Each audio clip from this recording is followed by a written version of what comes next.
اپنے بیٹوں سے فاصلہ کم کریں، کیونکہ باپ اور بیٹے کا رشتہ ہمارے معاشرے میں سب سے خوبصورت اور سب سے خاموش رشتہ ہے۔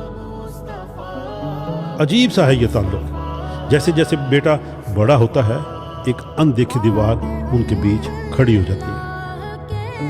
اگر باپ کمرے میں ہے تو بیٹا باہر بیٹھ جاتا ہے، اور اگر باپ باہر ہے تو بیٹا اپنے کمرے میں چلا جاتا ہے۔ نہ ہی کوئی ناراضگی، نہ ہی کوئی جھگڑا، بس ایک خاموش فاصلہ ہے جو دل میں چبھتا رہتا ہے۔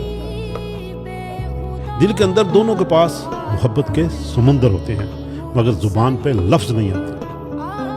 بیٹا کہنا چاہتا ہے کہ ابو میں آپ سے بہت محبت کرتا ہوں، اور باپ کہنا چاہتا ہے کہ بیٹا تم میری زندگی ہو، مگر دونوں چپ رہ جاتے ہیں، اور یہ چپ رہنا ہی اس رشتے کی سب سے بڑی تکلیف ہے۔ میں چاہتا ہوں کہ ہم یہ لمحے صرف عید یا کسی خاص موقع تک محدود نہ کریں۔ ہمیں سال میں صرف 2 بار گلے لگنے کی اجازت نہیں ہونی چاہیے۔ ہر دن، ہر لمحہ ایک مسکراہٹ، ایک بات، کوئی ایک چھوٹا سا لمحہ، یہی اصل قربت ہے۔ کیونکہ باپ اور بیٹے کا رشتہ رسمی نہیں ہے، یہ دل سے دل کا رشتہ ہے، اور دل کبھی کسی دن کے انتظار میں نہیں رہنا چاہیے۔